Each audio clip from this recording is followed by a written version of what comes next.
Palakpakan natin ang Panginoon sa isang magandang umaga. May malaki pong kaibahan ang relihiyon sa filosofiya. Ito ay ang himala. Miracles differentiate religion from mere philosophy. Dapat, kung may pananalig, may himala. Paano kung wala? Napaghimalaan na ba kayo? Bakit parang ang dami nating nababasa mga himala sa Biblia, pero nangyayari ba sa buhay natin? Salamat kung oo. Kung minsan na may nangyayari hindi napapansin, at kung minsan naman talaga ay walang nangyayari. Ano pong dapat isipin kapag walang himala? Salamat o Diyos at may himala. Turuan niyo po kami, Panginoon, na huwag maging superstitious, huwag maging mapamahiin, kundi magkaroon kami ng pananalig na nakatungtong, nakaugat sa katotohanan, kalinawan, kaliwanagan ng iyong salita. Nawa, Panginoon, paghimalaan niyo kami lagi at ito naman ay aming makita, makilala at payagang mangyari sa aming buhay. Bigyan niyo pong liwanag ang aming isip. Patawarin niyo kami sa aming mga kasalanan, O Diyos. Hugasan niyo po kami sa aming mga karumihan at ng buong makapasok kami sa inyong presensya. Ano mang magiging hadlang upang kami, Panginoon, ay mapagpala niyo, isinusuko namin sa inyo. Take over our will, our lives, our minds, our hearts. We ask you, Father, to bless us, to teach us. Protect us from harm, from falsehood, from work of evil men and evil spirits. Reign in our hearts. Kayo, Panginoon, maghari, kayo po ang masunod. Dalangin namin ang lahat sa pangalan ng Panginoong Jesus. Atin pong babasahin ang Marcos 1:1 hanggang 6. Isa sa mga napakapopular na kwento tungkol sa pagmiministeryo ng Panginoong Jesus. Umalis doon si Jesus at umuwi siya sa sariling bayan kasama ang kanyang mga alagad. Pagdating ng araw ng pamamahinga, si Jesus ay nagturo sa sinagoga. Maraming tao ang nakarinig sa kanya at sa kanilang pagkamanghay, nagtatanungan sila. Saan niya natutunan ang lahat ng iyan? Anong karunungan itong ipinagkaloob sa kanya? Paano niya nagagawa ng mga himala? Hindi ba ito ang karpinterong anak ni Maria at kapatid ni na Santiago, Jose, Judas at Simon? Taga rito rin ang kanyang mga kapatid na babae, hindi ba? Kaya't sila'y nagduda sa kanya at siya'y hinamak nila. Dahil dito, sinabi ni Jesus sa kanila, ang isang propeta ay ginagalang ng lahat, maliban ang kanyang mga kababayan, mga kamag-anak, at mga kasambahay. Hindi siya nakagawa ng himala roon, maliban sa ilang may sakit na pinatungan niya ng kamay at pinagaling. Nagtaka siya dahil hindi sila naniniwala sa kanya. Nilibot ni Jesus ang mga nayon sa paligid at tinuruan niya ang mga taga roon. At nawa ay buksan ng Espiritu ng Diyos ang ating isip at maunawa ang mensahe para sa atin sa pamamagitan ng kasaysayang ito. So kung babalikan natin, sasariwain ang kwento, umuwi si Jesus sa kanyang nayon, sa kanyang distrito, sa kanyang bayan, nangaral. Gulat naman ang lahat. Sabi, hindi ba kababata natin yan? Hindi ba dito lumaki yan? Kilala natin ang mga magulang, kilala natin ang mga kapatid. Ano, napaiba siya sa atin? Bakit nalampasan niya yung kanyang mga magulang, kanyang mga kapatid, tayong mga kababayan niya? Sobrang napaiba yata siya. Hindi ba't karpintero yung kanyang magulang, ang kanyang ama at siya man? Ang pinagtakhan nila, nalampasan ni Jesus ang pamantayan ng magulang, ng kapatid, ng pamilya, ng komunidad, at ang mga limitasyon na alam nila na naroon sa kanila at kay Jesus man. Ang naging bunga, bagamat hangang-hanga sila sa galing ng pagtuturo at sa kapangyarihan ng mga himala, ininsulto nila si Jesus. Kinantsawan, nilibak, at hindi pinaniwalaan dahil tulad lang dapat nila at galing lang sa mga katulad nila.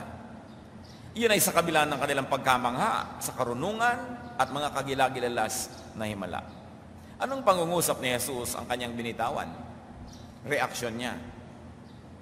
Marcos 6:4, dahil dito sinabi ni Jesus sa kanila, ang isang propeta ay iginagalang ng lahat, maliban na lang ng kanyang mga kababayan, mga kamag-anak, at maging mga kasambahay. So nakikita natin dito na maging ang pamilya ni Jesus ang kanyang sambahayan, at binanggit pa rito ang pangalan ng mga kapatid niyang lalaki at may mga kapatid na babaeng hindi na binigay ang pangalan. Tradisyon ng pagsusulat sa Biblia, hindi gaano inililista yung mga babae noon. Pero maraming kapatid, and obviously no one in his family believed in him and in his ministry. That's why he said, well, a prophet is respected, acknowledged everywhere else except in his town, in his own home, and among his close family relations. Masyado silang familiar kay Jesus, at sabi nga ng iba, familiarity breeds contempt. Pag sobrang familiar ang tao, hindi ka na iginagalang. Kaya kung minsan mahirap makipagpalagayang loob sa kahit kanino na lang. Mahirap makipagbatian at mabutihan sa kahit kanino na lang. Kasi pag close na sa'yo, hindi ka na iginagalang. At di siya iginagalang ng mga kababayan, ng mga kamag-anak at maging mga kasambahay. Gusto nila, katulad lang nila si Jesus. Parehas lang nila. Ayaw nila nung sa buhay nila. Tapos may nangyari sa kanilang kapatid, sa kanilang kamag-anak, sa kanilang kababata. Hindi ka na ma-reach, pa-appointment pa ngayon para ka makausap ka. No? Hindi ka na ma-reach, marami ka na ngayong mga sekretarya at mga clerk at mga bantay. Hindi ka na ma-reach, ang taas-taasan ng pader ng bahay mo. Bakit gano'n ang mga tao? Gusto nila ang kaibigan nila, ang kamag-anak nila, napakataas ng kalagayan, makapangyarihan, mayaman, para maipagyabang nila at pakinabangan. Pero gusto nila ay hindi gano'ng kataas para abot na abot nila kahit kailan nila gusto. Pag meron kayong kamag-anak na hindi niya na ma-reach, pasalamat kayo, ibig sabihin malayo ang narating. Yung mga walang nararating, ang gusto nila, lahat kapantay lang nila, hindi nila matanggap na meron silang, sasabihin pa nila, dati labandera lang namin yan, ngayon gobernadora na. O biruin mo na may nangyari sa kanya, sa'yo wala. No? Nagsimula ka na may mataas kesa sa kanya, hindi mo pa na-maintain, nalampasan ka pa, tapos mamasamain mo ngayon yun. Maraming ganyan kamag-anak, nagtatampo sa mga artista na kasi siya, sikat na siya, kaya hindi na siya nagpupunta sa bawat okasyon ng pamilya namin. Paano makakapunta? Busy, kaya wala kasing ginagawa, kaya lagi kang present. No? Minamasama natin pag may nararating ang sino man, yun ay inggit No? Yung mga hindi ka na ma-reach, yan ay mga himutok na mga walang nangyari sa buhay nila. Kaya huwag niyong pinagsasasabihan. Dapat yung ikatuwa, naku, kailangan na natin mag-appointment para makita natin ang pinsan natin. Ibig sabihin, talagang marami siyang ginagawa. Pag hindi ka pumila at hindi ka lumagay sa kalendaryo, hindi ka mahaharap. Kasi laging nakatunganga, kahit anong oras ka dumating, pwede kang harapin. Ibig sabihin, wala naman talagang nangyayari sa buhay niya. At kung walang nangyayari sa buhay niya, hindi ka niya matutulungan. Ibig sabihin, wala siyang kapangyarihan. So, pasalamat ka, pumipila ka. May nangyari sa kanya kung wala man nangyari sa iyo. At yun ang reklamo nila kay Jesus. Di ba kababata lang natin yan? Mga kapatid dyan, nandyan lang. Ano nangyari dyan? Ba't napaiba? Pero gusto nilang mapaghimalaan. Gusto nilang mapakain. Gusto nilang mapagaling ang mga sakit nila. Pero gusto nila, abot na abot. Hindi pwede yun. Nagkakaroon talaga ng pagbabago. Yung mga walang accomplishment, tuwang-tuwa yan sa alam mo, hindi siya nagbago. Ganon, yung pagka-umuwi ka sa nayon nyo, yung walang ginagawa doon, yung may maraming ginawa sa mga malalayong bayan, gusto nila pagbalik, hindi rin nagbago. Gusto nila kung kumakain ka nung na ginagamit ang yung daliri ng mga paa, ganun ka pa rin ngayon, yung hindi ka nagbago. Gusto nila nung araw kung sumisinga ka sa hangin at hindi ka gumagamit ng panyo, ngayon ganun ka pa rin. Pero ipinagmamalaki nila na big star ka na, malaki ka na. Inggit. Marcos 3:21. Nang mabalitaan yun ng kanyang mga kasambahay, sila'y pumaroon upang sawayin siya dahil sinabi ng mga tao na siya'y nasisiraan ng bait. Ito palang dahilan kung bakit hindi rin siya maganda ang relasyon sa loob ng bahay niya. Mga kamag-anak niya hindi naniniwala sa kanya. Sapagkat ang Panginoon ay nagsimula magturo at gumawa ng mga kamanghamanghang bagay, ano ang lumabas sa balita? Siya'y nasisiraan ng bait. Siya'y nababaliw. At ang kanyang pamilya mismo ang gustong umawat sa kanya. Kaya nung minsan, sinasabi sa Biblia, dumating daw ang kanyang inang si Maria at ang kanyang mga kapatid, at si Jesus ay nasa loob ng bahay na punong-puno ng tao, ay hindi sila makapasok. At ipinasabi, sabihin mo, nandito nanay niya at mga kapatid. At nagtataka ang marami kung ba't ang reaksyon ni Jesus, sabi niya, sinong nanay ko? Sinong mga kapatid ko? Sabi, ito nga ang mga kapatid ko. Ang lahat ng naniniwala sa Ama sa Langit at sa aking ginagawa, yan ang mga kapatid ko. So, ano ibig sabihin? Noong panahon na yon, hindi naniniwala sa kanyang pamilya. Sabi niya, hindi ko sila kapatid kasi hindi sila naniniwala. Naniniwala ba kayo sa ating Diyos sa langit? Therefore, tinatawag kayo ni Jesus na kapatid.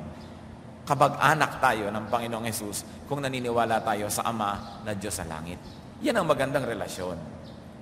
Sabi niya, kahit na sila, kapamilya ko, kung hindi sila nananalig sa Diyos sa langit at sa ginagawa ko at kung sino ako, ito ang aking kinikilalang mga kapatid. Sa kasaysayan naman, malalaman nating nagbagong loob ang kanyang mga kapatid. Si James nga ay naging isang alagad pa at naging leader ng church. Kaya nangyari naman ang pagbabago. Pero hindi nung una. Hindi nila natanggap agad. Nakakaiba si Jesus. Ang kumalat na balita, siya ay nasisiraan. Kumalat pa nga ang balita na inaalihan siya ng masamang espiritu, kaya daw siya nakakapagpalayas ng mga demonyo. Alam niyo yung mga sabi-sabi ng mga di nakakaunawa, malupit. Yung mga tao kasi tamad mag-isip, o kaya sobrang nakalubog sa kamangmangan, lahat ng hindi nila maunawa, tinatawag nila na masama.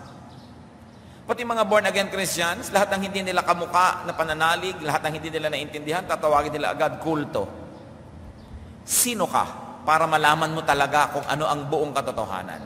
Sino ka para malaman mo agad kung sino ang kulto, sino ang masama, sino ang demonic? Pero yan ang yabang ng napakaraming mga Bible-based Christians. Bible-believing, Christ-centered. Basta't hindi na nila kamuka ng pananalig, demonyo agad. Kulto agad ang binibigay nilang brand. Isang uri ng kamangmangan. Pagkamat meron talaga sigurong matatawag mong ganon, pero hindi ka agad-agad naghuhusga. Si Jesus nga napaghusgahan Natawag pa nga siyang merong nakatira sa kanyang demonyo. At kung nakinig siya sa mga taong pumipigil sa kanya, wala sana tayo dito ngayon. Marami pong taong mga nanindigan sa katotohanan na hindi maabot ng karamihan, sila pa ang napagkakamalang mali. Kaya dapat ang tao hindi agad naghuhusga. Ang Panginoon nga hindi pa naghuhusga hanggang ngayon nagliligtas pa. Nauunahan pa ng ibang tao, nagja-judge tayo agad. Do not judge what you do not understand. It's always best, safe, and godly to shut up. To pray for truth. And to pray for those who are not in the truth in case they really are not. But we must not be careless in calling people who do not agree with us as people who belong to the devil. Dapat maingat ang tao. Dapat nagmamature na tayo sa ating Kristyanidad. Kokonti ang alam, kokonting verses, nag-aral ng 2-4 na taon. Alam mo na ba ang lahat? Para mahusgahan mo kung sinong tama at mali. Lahat tayo ay pare-pareho lang naghahanap ng kaliwanagan. We're all fellow seekers, so we must never be judgmental of others. Ano po ang nangyari sa kanyang bayan? Sa bayan pa naman niya. Anong nagawa ni Jesus? Konting himala lamang. Konting paghawak dito at paghawak na ng may sakit, konti ang gumaling. Anong hindi niya nagawa? Bagamat siya si Jesus, mahusay na magturo, nakapaghihimala, hindi siya nakagawa ng marami at mga dakilang himala. Marcos 6:5, di siya nakagawa. Pansinin ninyo, malinaw kasi dyan ang Tagalog, mas malinaw ang Tagalog kaysa sa Ingles. Kasi sabi niya, di siya nakagawa. Iba yon sa di siya gumawa. Pag sinabi mo, bakit mo ko tinapakan? Di kita tinapakan. Natapakan kita. Magkaiba yon. Dito, hindi siya nakagawa. Ginusto man niya, hindi niya nagawa. Dahil sa kakulangan at sa kawalan ng paniniwala ng mga tao. Kahit pa si Jesus ang pumasok sa inyong bahay, kung di nyo paniniwalaan, walang mangyayari. Kaya sabi noong si Amang Abraham, dito sa mayamang namatay na napunta doon sa paghihirap, pabalikin nyo po si Lazaro sa aming bahay. Pag may bumalik mula sa kamatayan, maniniwala ang mga kapatid ko. Sabi ni Amang Abraham, kahit sinong bumalik sa kanila, kung hindi nila paniniwalaan, wala rin mangyayari. Kaya hindi rin pinayagang bumalik. Punahin po ninyo ang relasyon ni Jesus at ng mga pinaghihimalaan. May relasyon. Hindi lang ang Diyos ang nagpapasya, tao rin. Sapagkat ang tao ay binigyan ng Panginoong Diyos nung tayo nilikha ng sariling kakanyahan, sariling will, sariling loob at kalooban. Kailangan yung loob na yun at kalooban, isuko mo sa Diyos, manalig ka para yung gustong gawin ng sa'yo ng Diyos, mangyari. Hindi kailanman ipinagpilitan ng Diyos ang gusto niya sa tao. Ang tao dapat ay handang tumanggap ng kalooban ng Diyos. Kaya para maghimala ang makapangyarihang si Jesus, kailangan siyang paniwalaan. Nung hindi siya pinaniwalaan, hindi siya nakagawa ng maraming himala. Kailangan ng pananalig ng tao. So the process of a miracle is a two-way process. May ginagawa ang Diyos, may ginagawa ang tao. Hindi pwedeng Diyos lang. Because man was made in God's image, and man has his own free will, hindi ito sinasaklawan ng Diyos. Dapat isuko na kusa ng tao. Dapat naniniwala ka. Kaya kahit may manggagamot, kahit may manghihilot, kahit pumunta ka sa mga faith healer, kahit saan, may magsasabi agad, walang mangongontra. Diba? Yung hindi naniniwala, lumabas. Kasi kung hindi ka rin naniniwala, may kokontra, walang mangyayari. Pupunta ka sa doktor, tapos mo, mas payat pa sa akin ang doktor na to. Mas mukhang bangkay pa sa akin ito, mukhang walang mangyayari sa akin. Kahit anong ipainom niya sa iturok, hindi magtatalab. Kasi hindi tinatanggap ng iyong kalooban. Napakahalaga ng kalooban. Alam niyo po, meron akong kamag-anak na ang asawa niya ay napasama sa isang relihiyon na ayaw ng blood transfusion.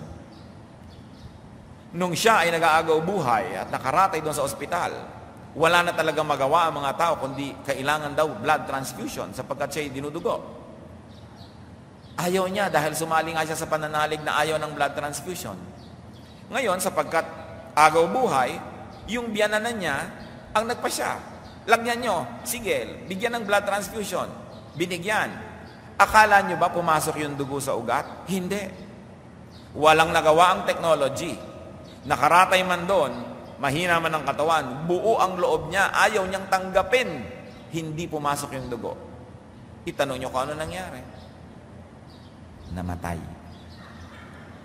Namatay. Kasi hindi nagamot. Pero yung kalooban niya nakapangyari, pinilit ba siya?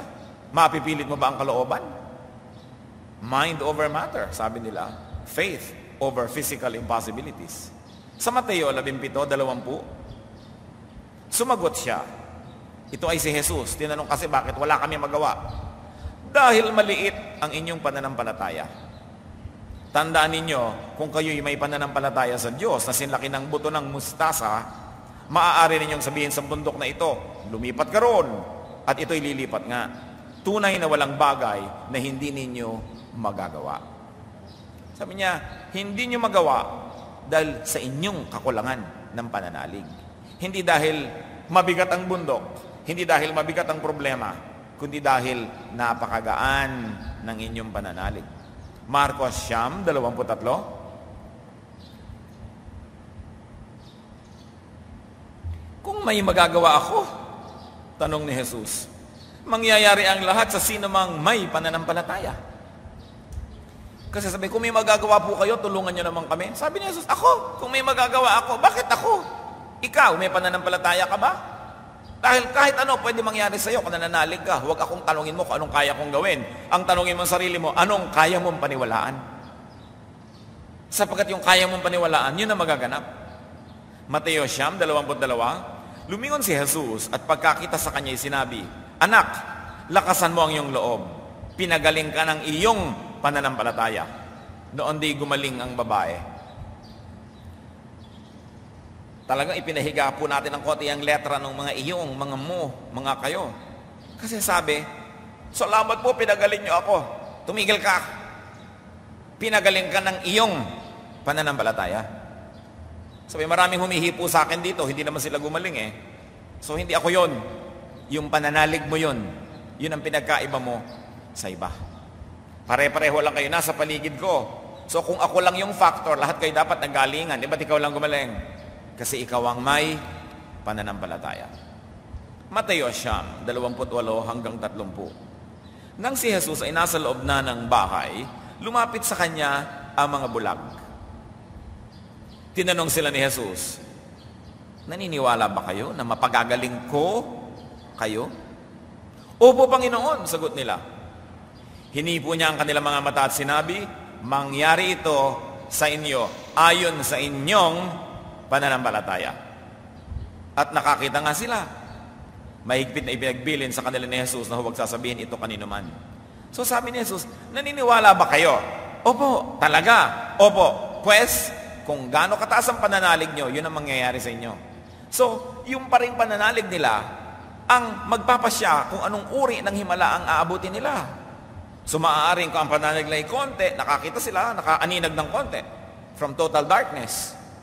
Maaari namang mas mag-improve pero parang may cataract.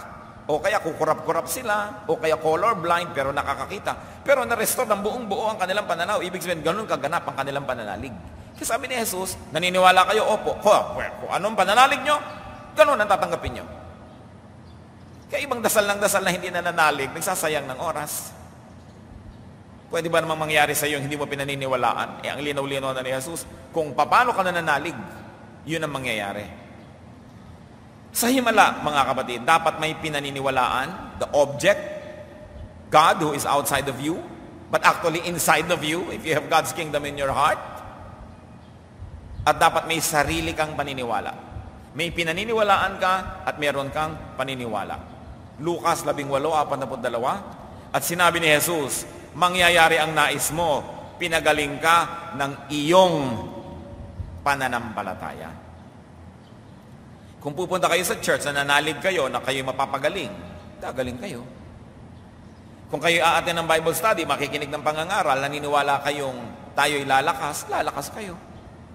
Naniniwala kayong kay tatablang kayo. Pero kung uupo-upo kayo dyan, naghahanap ng mga mali, naghahanap ng maipipintas, naghahanap ng problema, huwag kayong umasa na may mangyayari sa buhay nyo. Kailangan maniwala ka muna para may mangyari. Sabi ng iba, to see is to believe. Pero iba sa pananalig, you first believe, then you see. Because if you don't believe, you will never see it. Yun ang pinagkaiba ng filosofiya sa relihiyon. We walk by faith, not by sight. Although we are not foolish. Although we are not superstitious. Because wisdom operates in the hearts and minds of God's people. But we first believe, then we see. Marcos 10:51 hanggang 52. Ano ang gusto mong gawin ko para sa iyo? Tanong sa kanya ni Jesus. Sumagot ang bulag, Guro, gusto ko pong makakitang muli. Sinabi ni Jesus, kung gayon, magaling ka na dahil sa iyong pananampalataya. Noon din nakakita siyang muli at sumunod kay Jesus. Kulang pa ba? Tatambakan ko pa kayo na ibang verses? Sinasabi ni Jesus, hindi ako yan. Ikaw yan, naniniwala ka kasi. Bagamat naniniwala ka sa akin, pero kung hindi ka naniniwala, kahit nandito ako, wala tayong transaction. Kasi hindi kita pipilitin. Hindi ko isisiksik ang miracle ko sa iyo. Hindi ko igigiit ang turo ko sa iyo. Kung gusto mo ito, binibigyan mo ng puwang sa iyong buhay, pananiniwalaan mo, tatablang ka. So, apunahin ang papel ng Diyos, ang papel ni Jesus sa himala. Yung mga ipinagpe-pray nyo ba, mga kapatid, naniniwala kayo na pwede nga mangyari? Kasi kung naniniwala tayo, mangyayari. Hindi magic. Kasi una, pag naniniwala ka, lumalakas ang loob mo, lumalakas ang galing mo na ibubuhos mo ang lahat ng kaya mo, kaya lang, nagiging posible. Meron ka pa rin participation.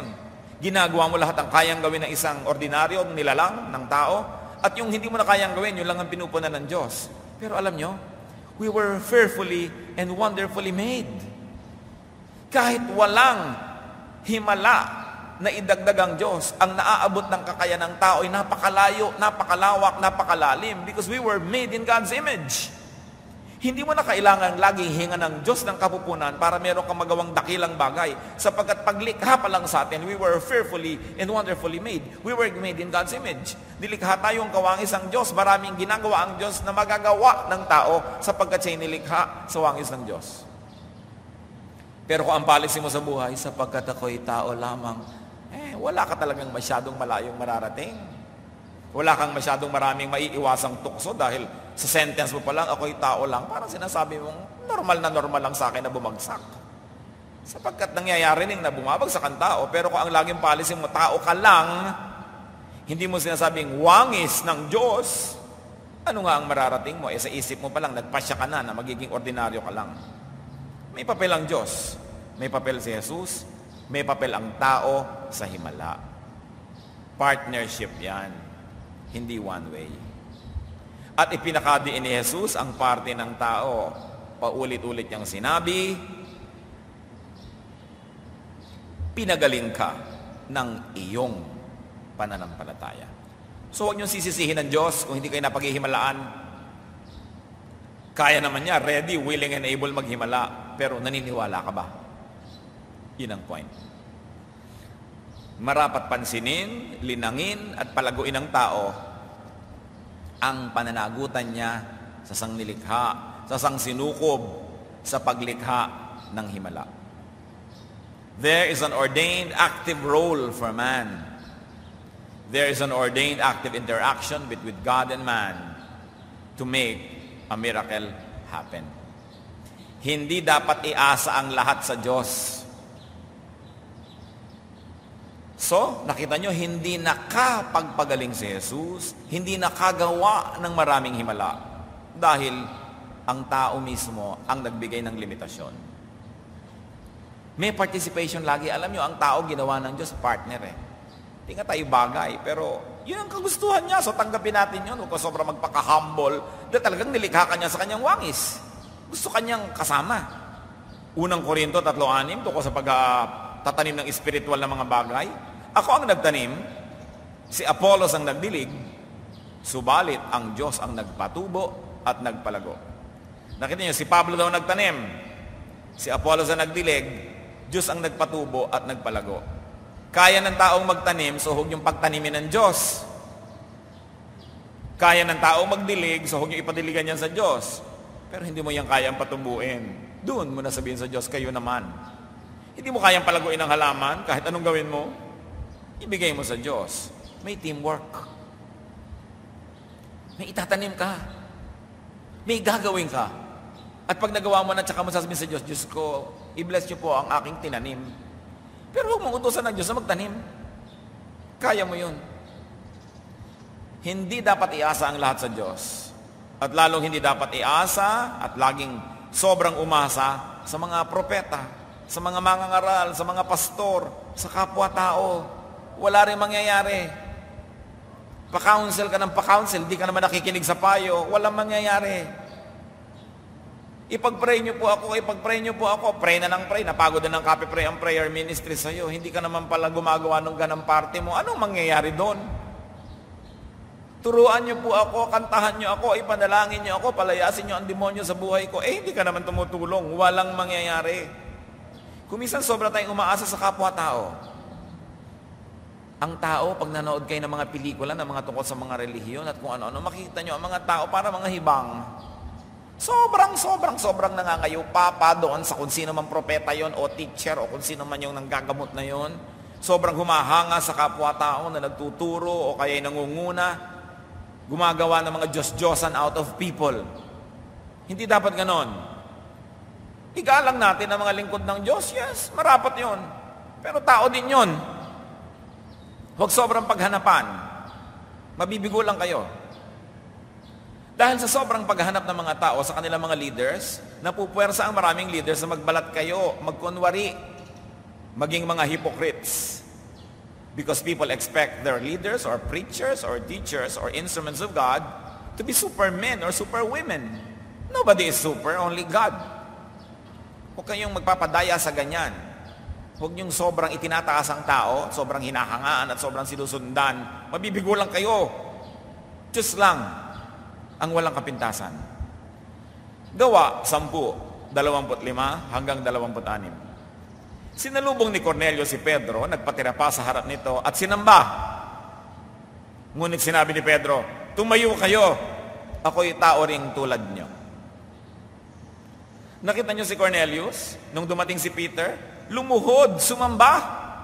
Sabi ni Peter, huy, inaalibadbaran ako sa ginagawa mo, tumayo-tayo ka nga dyan. No? Pareho lang tayong tao. Kung si Pedro, na totoong Pedro, hindi nagpaluhod, ba't ang mga imahe ni Pedro niluluhuran? Si Pedro nga ang totoo, ayaw yun. Di ba? Imahin pa niya na kahoy o chalk o drawing o kalendaryo. Lalong hindi. Diyos lang dapat ang niluluhuran. At ang Diyos ay walang kawangis na chalk o kahoy o anuman. Dahil siya ay Espiritu. Pahayag 22, 8 hanggang 9. Revelation 22, 8-9. Akong si Juan nang nakarinig at nakakita ng lahat ng ito. Matapos kong marinig at makita ang lahat, ako'y nagpatira pa sa paanan ng anghel na nagpakita sa akin ng mga ito upang siya'y sambahin. Ngunit sinabi niya, "Huwag! Ako may alipin ding tulad mo. At tulad din ng iyong mga kapatid na propeta at ng lahat ng sumusunod sa salita ng Diyos sa aklat na ito. Ang Diyos ang sambahin mo." So hindi na ito taong Pedro. Ito ngayon ay anghel. Talagang medyo iba na to, ha? Anghel. Si Juan, nagpatira pa sa anghel. Sabi ng anghel, "Tumayo-tayo ka, pare-pareho lang tayo dito na empleyado." No? Pare-pareho lang tayong alipin ng Diyos. Wala akong pinagkaiba. Katulad din tayo ng mga propeta. Katulad din tayo ng kahit sinong sumusunod sa kautusan ng Diyos. So iniaari ng anghel ang kanyang sarili na katumbas, kamukha lamang ng mga mananampalataya. Basta nananampalataya ka. Walang pinagkaiba yan. Sabi ko doon, ang Diyos ang sambahin mo. Pero anong ginagawa ng mga tao? Lumuluhod sa kapwa-tao. Halos ay sumamba. Pwede ho bang makahingi ng pinagupitan nyo ng kuko? Di ba? Ikukwentas ko lang. Yung mga tao na nagpapakahangal. Kapwa-tao mo, kahit ba yung buong bungo niya, ikwentas mo, anong mapapala mo? Tao din yun. Tapos maraming yung mga buto-buto dyan, sinasamba, mga buto-buto dyan, pinapahalagahan. Ang mahalaga, yung lumikha ng buto, yung Diyos sa langit. Hindi yung buto ng kanyang mga instrumento o kanyang mga servants. Gawa, 14, 11 hanggang 15. Nang makita ng mga taong bayan ang ginawa ni Pablo, sumigaw sila sa wikang Lycaonia. "Nanaog sa atin ang mga Diyos sa anyong tao." Tinawag nilang Zeus si Bernabe at si Pablo na may Hermes sapagkat siya ang tagapagsalita. Nasa bungad ng lungsod ang templo ni Zeus at nang mabalitaan ng pari ni Zeus ang nangyari, nagdala siya ng mga torong may kwintas na bulaklak sa may pintuan ng lungsod upang ialay sa mga apostol bilang handog niya at ng bayan. Nang malaman ito ni Bernabe at Pablo, pinunit nila ang kanilang mga damit at patakbong pumagitna sa mga tao. Sumigaw sila, "Mga Ginoo, huwag ninyong gawin iyan. Mga tao rin kaming katulad nyo. Ipinangangaral namin sa inyo ang magandang balita upang talikuran ninyo ang mga walang kabuluhang bagay na yan. At manumbali kayo sa Diyos na buhay, na lumikha ng langit, lupa, dagat, at lahat ng naroon." Sapagkat ginagamit ng Diyos si Pablo at ang kanyang mga kasama sa mga himala, sila na ngayon ang pinagbuntunan ng samba ng mga tao. At yung pari pa na dapat mas maraming alam kaysa karaniwan tao, siya pa itong promotor na nagdala ng mga toro, mga bakar, may mga kwintas sa bulaklak at iniaalay kay Pablo at kay Bernabe. Anong ginawa ng dalawang ito? Pinagpupunit nila ang kanilang damit. Sabi, "Kita nyo, may peklating kami. Oh. Ay, may bakokang ako dito. Ayan, may bakuna ako dyan." Sabi niya, "Kayo't kami, pare-pareho lang. Huwag niyong gawin yan. Kaya nga kami naghihimala sa ngalan ng Diyos para talikuran niyo ang mga kamangmangan na yan. Lalo niyong ididiin ang kamangmangan dahil nakakita kayo ng himala." Alam niyo tao, pag nakakita ng himala, dalawa lang nangyayari. Nakakalaya siya at nagkakaroon ng kaliwanagan o lalo siyang nalulubog sa kamangmangan. At gustong-gusto ng mga relihiyon ng kamangmangan dahil madaling pasunurin ng mga mangmang, madaling takutin, madaling katasan ng mga donasyon ng mga mangmang. Yung mga marurunong, nag-iisip kung anong dapat nilang gawin, saan nila dapat gawin ang resources nila. Pero pag mangmang ka, natatakot ka, nanghihimala, di ba? Humikidlat-kidlat, umuuga ang lupa, talagang pahit gintong ngipin mo, ibibigay mo. Gusto ng mga nangunguna sa maraming mga reliyon ang mga taong mangmang. Kaya gusto nila yung kahirapan, gusto nila overpopulation para mahirap ang tao, hindi makapag-aral. Mga mangmang, madaling pasunurin. Pero iba naman yung may liwanag ang isip at kusang sumusunod dahil alam niyang tama ang ginagawa niya. Minsan pagsunod din ang ending nun, pero alam mo kasi ginagawa mo, hindi dahil natatakot ka lang na kainin ka ng apoy, lulunin ka ng lupa, tamaan ka ng kidlat. Pinilas nila Pablo ang kanilang mga kasuotan. Anong kahulugan nun? Ipinakita nilang sila may tao rin. Kadalasan, importante rin sa mga religious leaders na magpilas ng damit. Anong ibig sabihin? Ipakita mo rin kamukha ka ng iba. Nalilimutan kasi ng mga tao yun eh. Noong 1989, nagsuot ako ng shorts. Nakita ko ng mga member, "Pastor, hindi po namin kayo nakilala." "Bakit?" "Hindi po kayo mukhang pastor."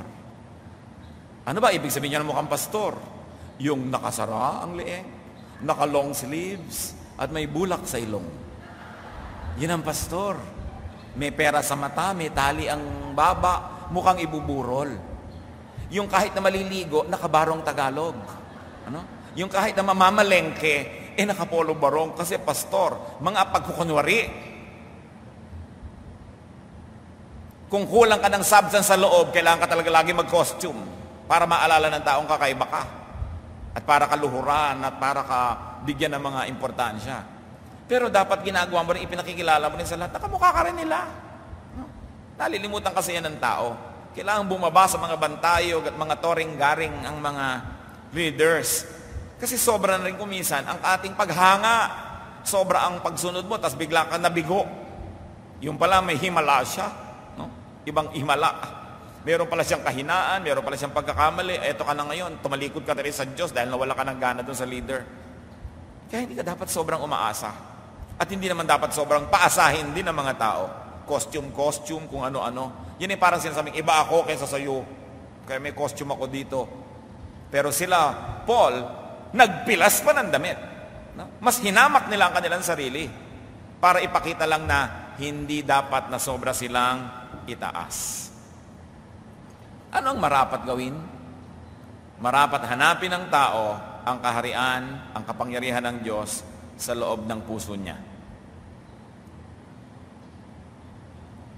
Hindi sa labas. Hindi sa mga panglabas na mga kagilagilalas na bagay. Ang paghahanap sa Diyos nagsisimula sa loob. Lucas 17:20 hanggang 21. At palagay kayo nagdurugo ng mga tenga nyo sa verse na ito. Talaga pinagdidiinan ko talaga ito. Dapat mamemorya nyo na. Minsan, si Jesus ay tinanong ng mga Pariseo kung kailan magsisimula ang paghahari ng Diyos. Sumagot siya, walang makikitang palatandaan ng pagsisimula ng paghahari ng Diyos. At wala rin magsasabing nagsimula na ito dito o doon, sapagkat ang totoo ay naghahari na ang Diyos sa inyo. Sa Ingles, sabi, the kingdom of God is within you. Huwag niyong hanapin sa labas. Nasa loob. Ang himala, bago mo na mangyari sa labas, kailangan nangyari na sa loob. Daniwala ka na. In the spiritual realm, it has already happened according to your faith. Therefore, the physical realm has no choice but to follow because it already became a reality in spiritual realms. Pag naging totoo na sa daigdig ng espiritu, susunod ang daigdig ng material na bagay, makikiayon sa naging totoo na doon sa daigdig ng espiritu. Kaya mahalaga, sa espiritu muna. Paglaban ay nandun sa espiritu. So sa espiritu mo, nanalo ka na sa temptation, susunod ang katawan mo, mananalo ka. Pero kung sa espiritu, sa isip, nagpatalo ka na, kahit hindi ka pa physically natatalo, matatalo ka mamaya o bukas kasi natalo ka na sa espiritu. It's a spiritual battle. Dapat gampanan ng tao, ng individual, ang papel niya sa paghahari ng Diyos. Siyempre, yung hari may nasasakupan. Kung hindi ka nagpapasakop, hindi walang hari. Kaya dapat magpasakop ka muna para siya maghari. Maniwala ka muna para siya maghimala. Ang tao ay hindi lang tagatanggap, hindi lang tagapakinig, hindi lang tagapanood, hindi lang tagapuna. Dapat ay aktibo siyang kasali, kasangkot, kapartner ng Diyos sa paglikha ng himala. At huwag lubos at sobrang umasa sa mga tagapamagitan, sa mga instrumento, sa mga tao. Dapat ding linangin ang personal, diretsong koneksyon sa Diyos. Natutulungan tayo ng mga mangangaral, natutulungan tayo ng mga mananalangin, natutulungan tayo ng mga awit, natutulungan tayo ng kung sino-sino na lalo nating maunawa ang mga mensahe ng Diyos. Natutulungan tayong ipaabot sa Diyos ang ating mga dalangin. Pero hanggang tulong lang yon. Kailangan meron tayong personal na relasyon sa Diyos. Personal na pakikinig, pakikipanayam, pag-aaral, pakikipagmabutihan sa Diyos. Huwag iasa sa mga tagapamagitan. So kung sasagapin natin ang laman nitong mga katuruan na ito, balikan natin dahil si Jesus ay hindi nila tinanggap, dahil hindi na ma-rich, no? Dahil iba na. Huwag husgahan ng sinuman. Huwag ikulong, huwag sukatin ng sinuman ayon sa pinagmulan, ayon sa nakaraan, ayon sa kanyang lahi o kalahi o kamag-anak, ayon sa mga dating kaugnayan at relasyon, sapagkat may nangyayari sa tao sa bawat minuto. Hindi ko mo dati mong kababayan, ka-eskwela, dapat pareho lang kayo hanggang ngayon. May nangyayari sa iyo, may nangyayari sa kanya. We must salute accomplishment. We must recognize fruits of labor. So kahit pantay-pantay lang kayo noon o higit ka pa sa kanya, pero ngayon nahigitan ka, ipagdiwang mo na may narating siya. At huwag mo siyang piliting pababain para lang ma-reach mo, para lang kayo magpantay. No? Matuwa kayo kung meron kakilala, kaibigan na may narating naman na pwede niyong maipagyabang kahit konti at higit doon, pwede niyong malapitan sa oras ng inyong kahinaan. Kung pareho lang kayong mahina, di, lugi rin kayo. At isa pa siyempreng leksyon, huwag nating hamakin ang di nauunawaan. Pag hindi nyo naiintindihan, huwag nyo agad hamakin, huwag nyo agad paparatangang mali. Unang Korinto 2:14, sapagkat ang daong di pinapanahanan ng Espiritu ay ayaw tumanggap ng mga kaloob mula sa Espiritu ng Diyos. Para sa kanila, kahangalan ng mga yon at di nila nauunawaan. Sapagkat ang mga bagay na espiritual ay mauunawaan lamang sa paraang espiritual. Guilty ang napakaraming born-again Christians, mga Bible-based Christians sa ganito. Basta hindi na nila naunawaan, mali na. Kaya kita nyo nangyayari, bangay-bangay yan. Kanya-kanyang mga pagpapagalingan ng mga kongregasyon. Lahat tumatawag sa iisang Diyos, nagbabasa ng iisang Biblia. Iba't iba-iba. Kakaiba-iba lang yan ang ina-emphasize, kakaiba-iba nang ina-appreciate. Siyempre, i-emphasize mo, appreciate mo kung ano yung nakakabuti sa iyo. Sa kalagayan mo, sa kultura mo, sa sitwasyon mo. Dahil iisang Biblia, pero maraming paglalapat sa maraming iba't ibang uri ng buhay. Huwag mong mamasamain na yung iba ay may ibang basa at may ibang mga pagtingin. Dahil sino talaga ang nakakaalam kung alin ang tama? Siyempre, kung mangmang ka, sasabihin mo, tama yung amin, mali yung kanila. Pero sino ka para sabihin yun? Sila rin sinasabi nilang tama sila at ikaw yung mali. Hanggang hindi ka humaharap sa Diyos ng mukhaan, hindi mo talaga malalaman. So huwag ka nalang mag-judge. Karamihan naman ang pinaglalaban lang natin, isang pananalig na nakagisnan o kaya naipamana sa atin ng kung sino. Kung iba ang nagpamana sa inyo, iba yung mamanahin nyo, yun naman ay paglalaban nyo. Dapat lawakan ang isip ng tao. Lakihan ang puso at magkaroon ng puwang doon, maging yung mga di natin sinasangayunan.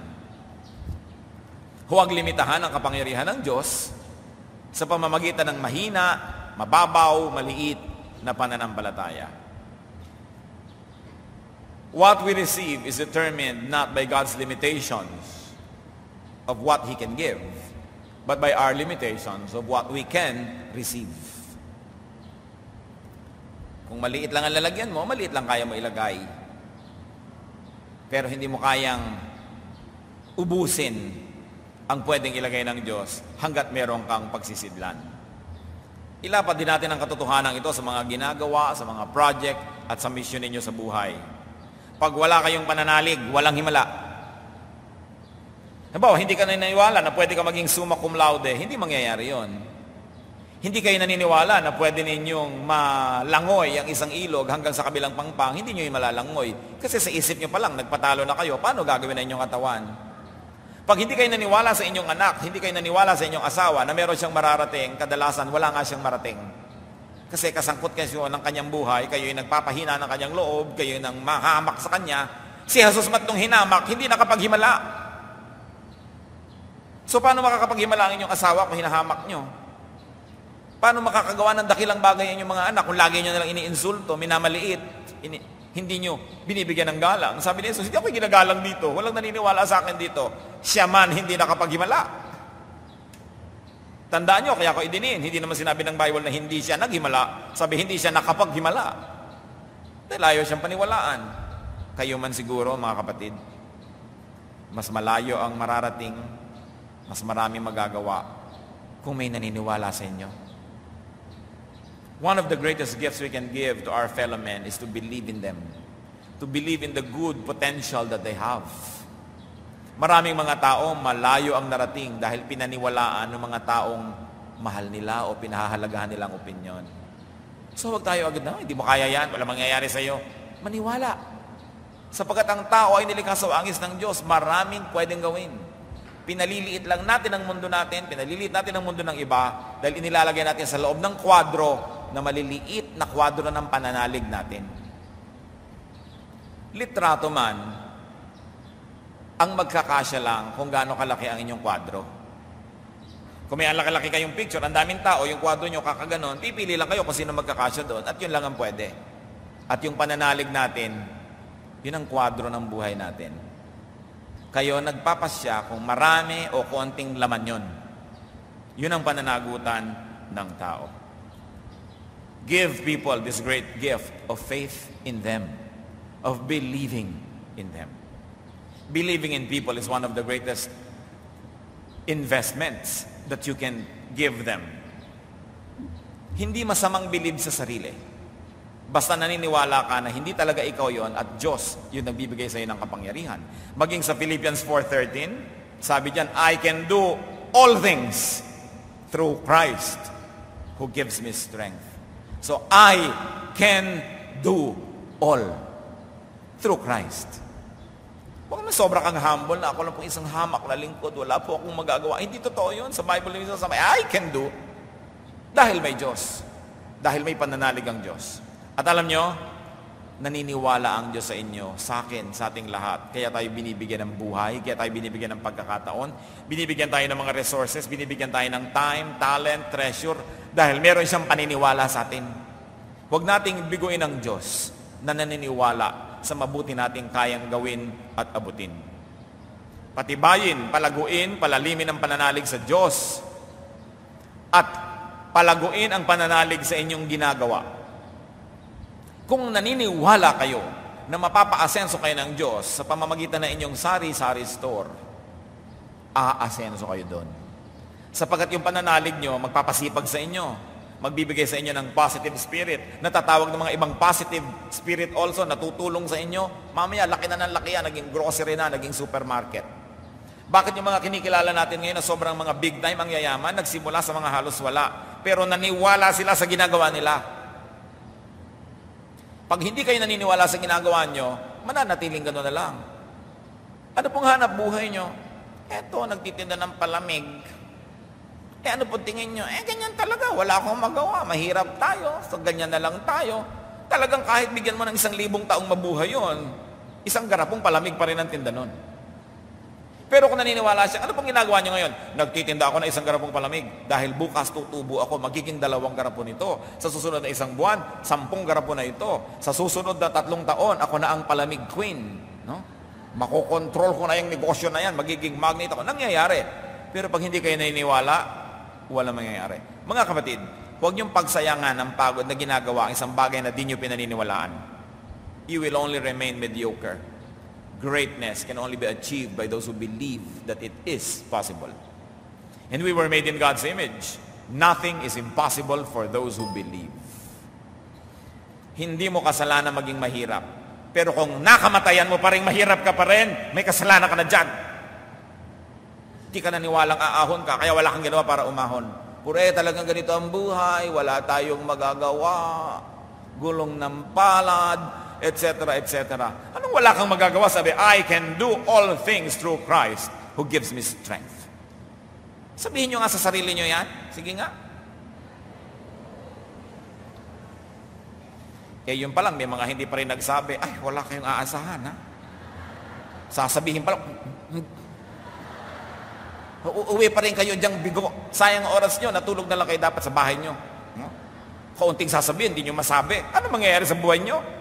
Doon pa lang kumisa, may pride pa. Ayoko magsabi. Walang mangyayari. Lucas 17:5, sinabi ng mga apostol sa Panginoon, dagdagan po ninyo ang aming pananampalataya. So tinanggap nilang kulang. Wala silang magawa. Alagad na nga. Dagdagan po ninyo. At dahil naniniwala silang pwedeng dagdagan, pues, dinagdagan. Gawa 16:5, kaya tumibay sa pananampalataya ang kaanib ng bawat iglesia at araw-araw naragdagan ang bilang ng mga alagad. Ano ang nagpadagdag sa bilang ng mga miyembro ng church? Gimmick ba? Mag-gimmick tayo, each one take one. Mag-gimmick tayo, 80,000 by 1980. Mag-gimmick tayo. Walang nangyari sa mga lahat ng gimmick na yan na nabalitaan ko. Kasi nasa Biblia na, ang nagpapadagdag ng mga kaanib ng kapatiran, pananalig nung nandun na sa kapatiran. Bakit? Nananalig kayo sa church nyo, magbibit-bit talaga kayo nakasama. Nananalig kayo sa nadidinig yung katuruan, talagang ipamamahagi nyo sa iba, talagang may gagawin kayo. Kita nyo, nagkakahimala. Ang totoo yung himala, gawa ng tao na pinalalago ng Diyos. Pag wala kang gawa, walang papalaguin. Kaya dapat maniwala ka para may gawin ka para kapag himalaan. Hindi nakatunganga ka dahil naniniwala ka sa himala, inaantay mong lumaglag mula sa langit. Ang tunay na nananalig, may ginagawa. Dahil naniniwala siya dun sa pinaniniwalaan niya. So you put your time, your talent, your treasure into something because you believe in it. Everybody who achieved believed in what they could do. They believed in their cause. They believed in God who could help them. Walang himala kung walang pananalig. Hebreo 11:6. Kung hindi tayo sumasampalataya sa Diyos, hindi natin siya mabibigyan ng kaluguran. Sapagkat ang sino mang lumalapit sa Diyos ay dapat sumampalatayang may Diyos na nagbibigay ng gantimpala sa mga nananalig sa Kanya. Mateo 8:13. At sinabi ni Jesus sa opisyal, umuwi ka na. Mangyayari ang hinihiling mo ayon sa iyong pananampalataya. Sa oras ding iyon ay gumaling ang katulong ng kapitan. May katulong ang kapitan, lumapit kay Jesus. Dahil ang kapitan, ang siyang may kapangyarihan sa tauhan niya, may otoridad siya na ilapit niya sa Diyos. Hindi naman yung may sakit ang lumapit kay Jesus yung kapitan, inilapit lang niya yung tauhan niya. At sabi ni Jesus, dahil may pananalig ka, yung nasasakupan mo gagaling. Kayo na mga manager, kayo na mga presidente, kayo na mga direktor, kayo na may mga katungkulan, pwede niyong ilapit sa Diyos ang mga nasasakupan niyo. Sapagkat kinikilala ng Diyos ang otoridad nyo sa kanila. Alam niyo, ang Diyos mahilig sa otoridad. Kasi siya ang pinuno ng mga otoridad. Nagde-delegate talaga siya. God works through the chain of command. So that if you're the commander and you bring your people to the Lord will listen to you. Kahit hindi kasama sa transaction yung tao. Kasi ikaw may kapangyarihan sa Kanya. Kayong mga may-ari ng mga kumpanya, kayong mga manager, kayong mga may katungkulan, malaki ang magagawa ng pananalig nyo para tumanggap ng pagpapala ang mga nasasakupan ninyo. Dahil God recognizes authority and works through the chain of command. Sa Mateo 15:28, at sinabi sa kanya ni Jesus, napakalaki ng iyong pananampalataya. Mangyayari ang hinihiling mo, at noon di gumaling ang kanyang anak. May lumapit sa Panginoon, nag-aagaw buhay ang sariling anak. Hindi yung may katawan ang lumapit, yung magulang. Sapagkat alam ng Diyos at nagbigay siya ng kapangyarihan sa magulang, sa mga sakop nito, ang kanyang mga anak, magulang ang lang umapit na pagpala ang anak. Mga magulang, napakalaki na inyong magagawa. Ganon din ang pananagutan na mailapit sa Diyos ang inyong mga anak. Heads of households, pati ang inyong mga empleyado, mga katulong, nasa ilalim ng inyong kapangyarihan ayon sa tingin ng Diyos. Alam niyo ang Diyos, pag tumitingin mula sa taas, pababa, ang una niyang nakikita yung mataas ang rango, tapos yung susunod, chain of command. Pag lumabas ka sa chain of command, rebellion ang tawag doon. Ayaw ng Diyos niyan. Yan ang kasalanan ni Lucifer, rebellion. Because God works with the chain of command. So you see, you can get blessings from God for the people who are under your authority. Manalig at mayroon kayong magagawa. Ang pinakamahalaga sa lahat, pananalig. Oo, pagandahin mo ang iyong mukha, palusugin mo ang iyong katawan, parunungin mo ang iyong isip, patabain mo ang iyong bulsa, paningningin mo ang iyong pangalan. Pero ang pinakamahalaga, patibayin mo ang iyong pananampalataya. Sapagkat ang pananalig ang nagpapagalaw sa kamay ng Diyos.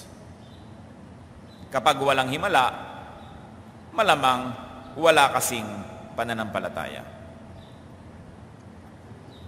Yung kapangyarihan ng Diyos, sa maliit na paraan, maaari siguro natin itulad sa cellphone. O may cellphone, maraming pwedeng gawin yan. Pero kayo yung baterya. So pag low bat kayo, low bat ang pananampalataya nyo, anong silbi ng cellphone? So kahit ang Diyos ay nakapaghihimala, wala ka naman pananalig, walang himala. Kailangan manalig. Kailangan kumilos. Kahit ang Diyos ay nakakapagpalago ng negosyo, hindi ka man naniniwalang mapapalago mo ito at hindi ka naniniwalang lalago yun, walang himala. Dapat maniwala. Hindi nakagawa si Jesus ng himala. Si Jesus na yun. Sa atin kaya, anong naghihintay ng mga pagpapalat himala kung tayo'y mananalig ng lubos? Anong mga pagpapala ang maaari nating maibigay sa kapwa kung paniniwalaan natin sila at ilalapit sa Diyos? Ipakita niyo po sa amin, Ama, ang napakalaking posibilidad ng pananalig. Ituro niyo sa aming manalig, patibayan niyo at dagdagan ang aming pananalig. Manalangin kayo mga kapatid, kanya-kanyang panalangin sa Diyos. Ilapit niyo kung anong dapat ilapit. Hingin ang dapat hingin. Sabi niya, ask and it will be given you. Seek and you will find. Knock and the door will be opened to you. Nothing is impossible for those who believe.